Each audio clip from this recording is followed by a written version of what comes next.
haircut's expensive, bro. I live in Atlanta, bro. Haircut 75 and up. I All right, ain't getting 75. All right. Dang. nigga So done went up on me too. Speaking of, I just booked the haircut appointment. But go ahead, I'm gonna let you finish. 75, right? That's what Yeah. you paying right now. You talking about he hit you with the you hit it with the it's gonna be 75, right? 75. He hit you with the, because of the tariffs and everything going on with the economy, I gotta boost the price up. It's gonna be 100. You saying this before or after I got my haircut, my nigga? That's the only question. That's the only thing I need to know. Cause if this shit before my haircut, I'm not gonna lie, nigga like me, when it's bad, shit get bad. So I be needing my little bit. You dig what I'm saying? I might go ahead and kick it out. But if the nigga talking this afterwards, I'm walking out that motherfucking door. Nigga ain't getting a dime. And that's his last time he done seen me. Fuck out of here, man. I know we think this shit is tariffs. Nigga, you got them clippers from Sally's. Sally Beauty. Come on, man. Fuck out of here with this, T. Yeah, shit over for bro. That's all I'm gonna say. Shit is over. But it's Fuck that, my nigga.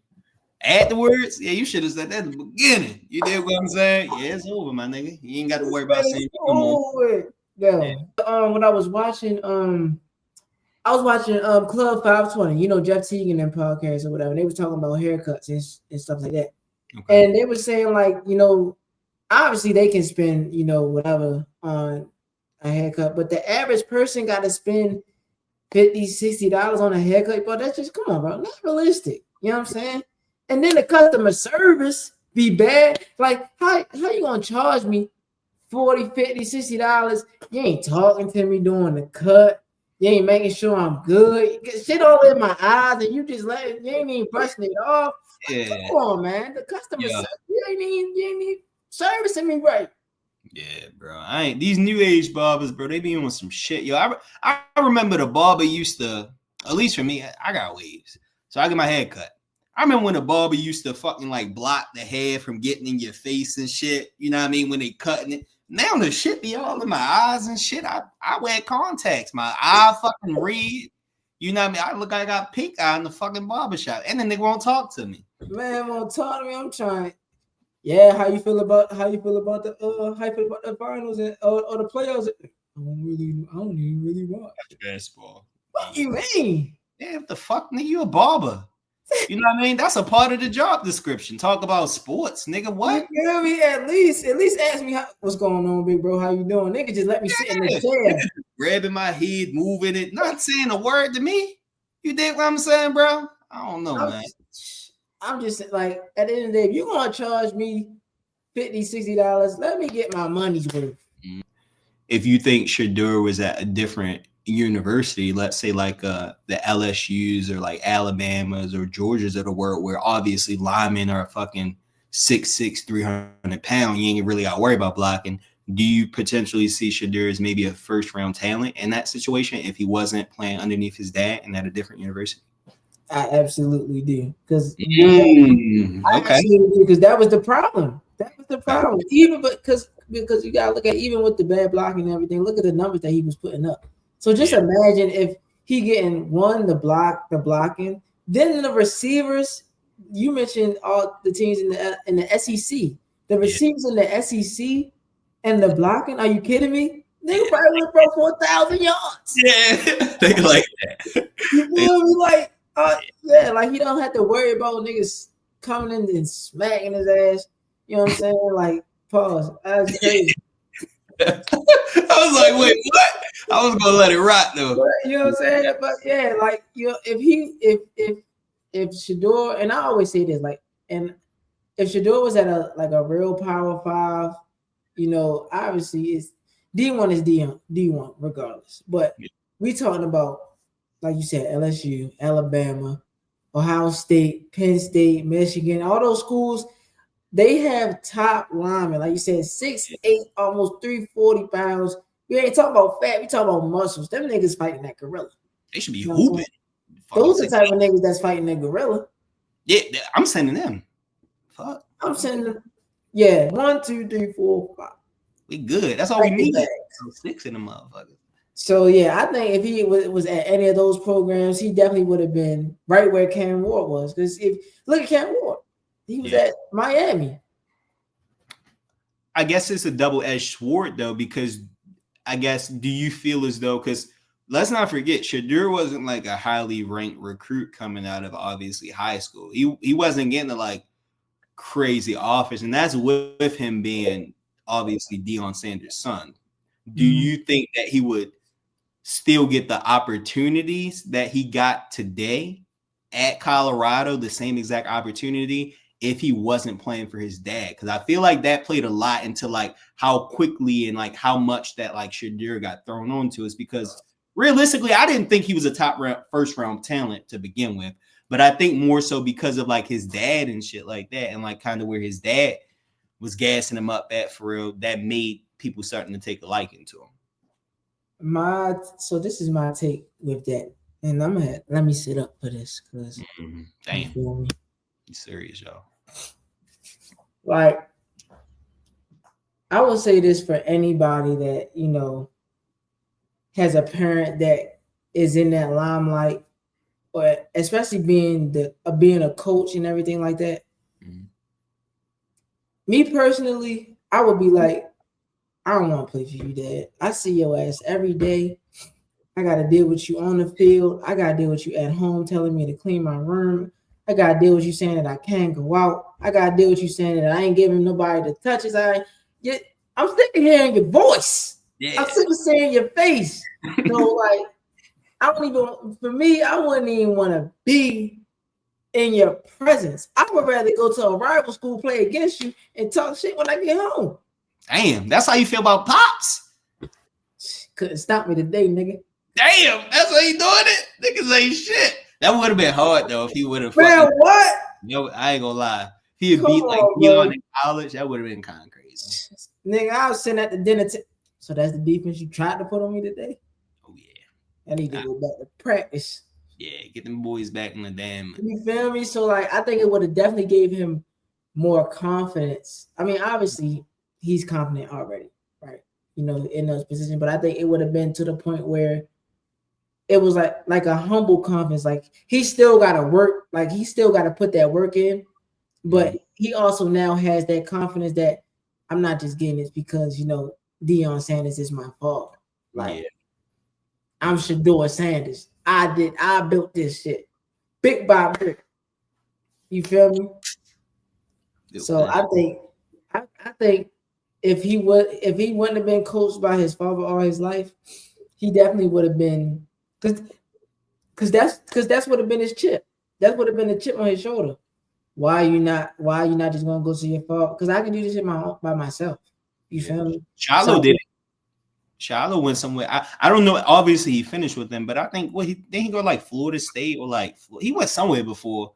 And even because didn't Deion go to Florida State? Yeah, Deion. That's another thing. Like, I'm not gonna go to the school my father went to because now it's an expectation that you want me to play with my father, especially when I'm playing the same position. Yeah.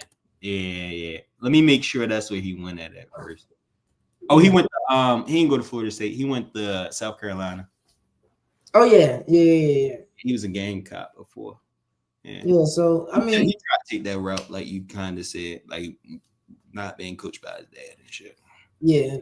So I think right now this is Shador's opportunity to show people that I can do this on my own without my father being in the locker room or being intertwined with the organization. Because I don't even think Deion has any ties to Cleveland. To the Cleveland Browns. Now, if he would have went somewhere like Atlanta, Baltimore, Cowboys. Now you still living behind your father's shadow. So I think this is a great opportunity for Shador. Yeah, for sure. I think this is going to do wonder. It's going to give him, like you kind of said, the opportunity to be his own man for once. So I think it's going to be great for him. For real. I'm gonna be honest with you. Talk to me. George Pickens, if the Steelers got rid of George Pickens, that means that it's over for George Pickens. Every time the Steelers get rid of they don't get rid of people, first of all. So anytime that they get rid of people, to me, it's just a red flag. It means that if they can't, because they can handle anybody, and I'm a Ravens fan saying this, they know how to handle personalities. If they couldn't handle George Pickens and he was that much of like a cancer in the locker room, what do you think is going to happen when he goes to Dallas, who don't have no sort of the same type of organizational structure as like the Steelers do, and like the backbone that like Mike Tomlin and obviously the Steelers do? Fuck no. He's going to go in that bitch, run through that locker room. Pause. That was even crazier than what I said earlier. Not for me, though. That's him, if anything. Gobert won it again, I think. Fuck no. Nigga, Evan Mobley won Defensive Player of the Year this year. He did? Yes, nigga. It don't look like it do it. It don't look like it to you. You see me, I don't even know. They could have fooled me. That's so bad, bro, because you don't even know that this nigga's defense player. This nigga putting up 2 points, 10 points. Come on, man. I just think that, like, although Indiana is playing a great series, bro, you got the defensive player of the year on your team. You got a perennial superstar in Donovan Mitchell. You got a fucking great fucking facilitator in Darius Garland, and probably one of the best ball handlers, pause, in the NBA, period. Bro, you gotta put up. You gotta do better than 3-1. I don't give a fuck if Donovan Mitchell get hurt. You're supposed to be, like you said, a team, and I think Indiana is showing why they're a better team than just the shit that Donovan Mitchell is doing with the Cavs. I think that's more individual play. For when they gotta play, I guess, Indiana. How do you think do they still match up well with them? Is it the same concept, or do you think that the Knicks will be dominant over Indiana? Yeah, I look at it like this. And don't get me wrong, I also think the Celtics are just playing pretty badly as well. I do think that the Knicks is playing good, obviously, but I think the Celtics are playing bad. I mean, I really can't get over them blowing 2 first half leads. I don't really know how you just not talk about that shit. They had to been playing badly to do some shit like that. For you got to fuck up along the way somewhere. So credit to the Knicks, but Celtics ass as well. But to your point, I think that if you can beat, I look at the Celtics as one of the most complete teams that's still left in the playoffs right now. I think if the Knicks can beat the Celtics, the defending champs, I think from just momentum alone, fuck yeah, they're gonna be able to beat the Pacers. Because I don't think that the Pacers will be able to beat the Celtics if they matched up. Honestly, I don't really see that shit going on. It didn't happen last year in the Eastern Conference Finals, and obviously I know what happened to Halliburton. You know what I mean? Whatever happened to him and shit, and he getting injured. But yeah, I think if they get over this hump and can beat the Celtics, I don't think there's nobody in the. I think they should be the favorites in the East at that point. I don't think nobody coming out the East can really fuck with the Knicks if they can get through the Celtics, Cavs, or Indiana, honestly. We seen what happened yesterday in the draft lottery with the number 1 pick, Dallas Mavericks. I'm pretty sure everyone's expecting that they're going to be drafting Cooper Flag. So you being a fellow Dallas man, what do you kind of make of not only like Cooper Flag going number 1? I want to ask you, would you keep that pick, or would you potentially trade it to acquire Giannis? Or if you don't take that route, well, let me start with that first. I'm gonna ask you that question first. Yeah, because I ain't gonna lie, that was a lot. That was gonna be a lot to. Yeah, I'm gonna build it up for you. Pause. I got you. I think yes, Cooper Flag is a great, phenomenal basketball player. But shit. No. Nigga said, but when you think about a player like Giannis to go on a team like the Dallas Mavericks, yeah. Because now who are we looking at? AD. Giannis. Kyrie. Clay. What's the fucking that is it Gafford is the other center that they got? Yes, big guy. Yeah. You got 3 big men. Yeah, that shit dangerous. Shit real and you're trying to win right now. Yeah. You're trying to win next season. You're trying to potentially beat OKC, Timberwolves. And this is when I say it's hard to be in upper management, because like if you don't make the move and then Cooper's a blow, it's like, damn, we should have traded. And then if you know what I'm saying, if you don't trade and you know what I'm saying, and y'all don't make it out or whatever, then it's like we could have. It's all we shoulda, coulda, woulda. You know what I'm saying? What would I do? Yeah, that's what I want to know. What would you do? I think it's all circumstantial. I think Cooper Flag is a guy that can come in and make an immediate impact. Okay. Honestly. To the same extent as obvious, we're talking about an NBA champion, future Hall of Fame, defensive player of the year, multiple MVP, multiple All Pro. You say that level, he's going to make that impact right away? Because he's 19.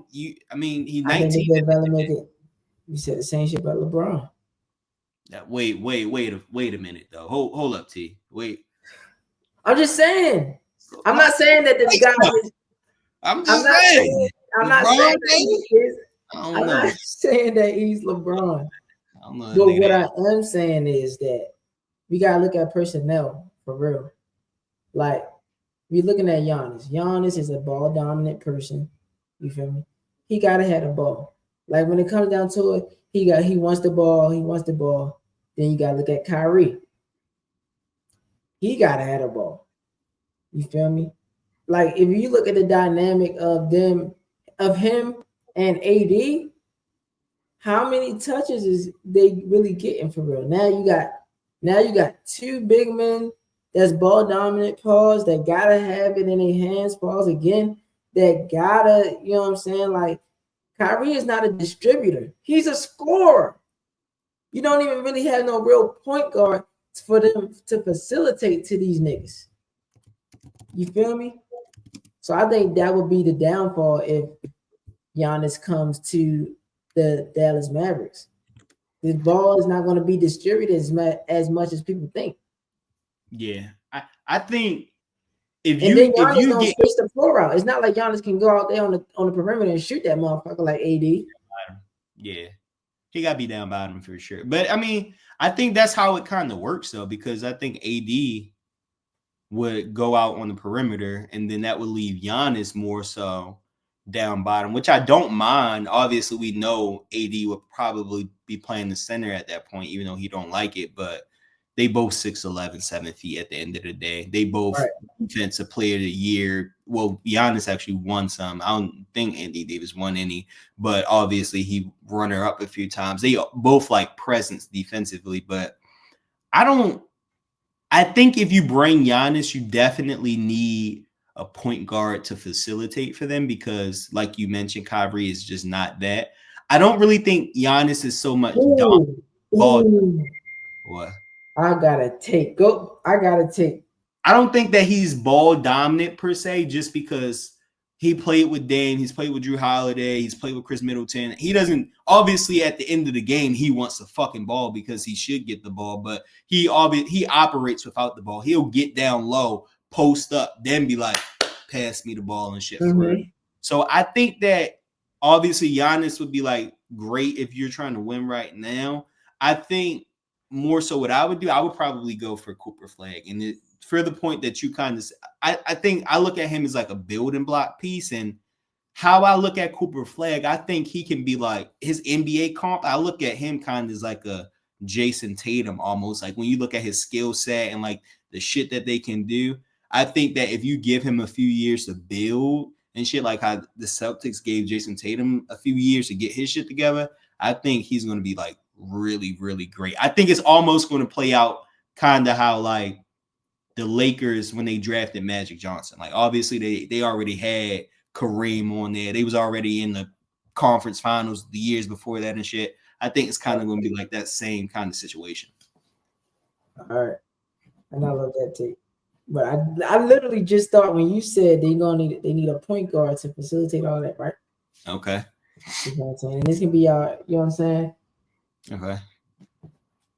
What if they trade Kyrie for Trae Young? For Trae? Trae is a pass first guy. That got me thinking though. I'm not gonna lie, because Trae be leading the league in assists like every year, bro, and still can get his own shot off. You feel me? Yo, Trae can go there, man. Damn, I didn't even think about Trae. You know what? I think because Trae's been having bad years with Atlanta, like they. That's what I was about to say. It's because he's with Atlanta. I think we don't really talk about how good he is enough because we already know Atlanta ain't really gonna be shit, and we know they ain't doing nothing anyway. But yo, Trae be hooping, dummy. That might. I'm trying to say, if they trade not. Ooh. So if they trade for, oh my gosh, they trade Kyrie for Trae. Okay. Right? They bring in Giannis for Coop. We talking to win right now. Okay. All they need, and if I don't know who their 2 and 3s are over there in Dallas. Kyrie is PJ Washington over there. Yeah, PJ in the starting lineup. Oh, Clay.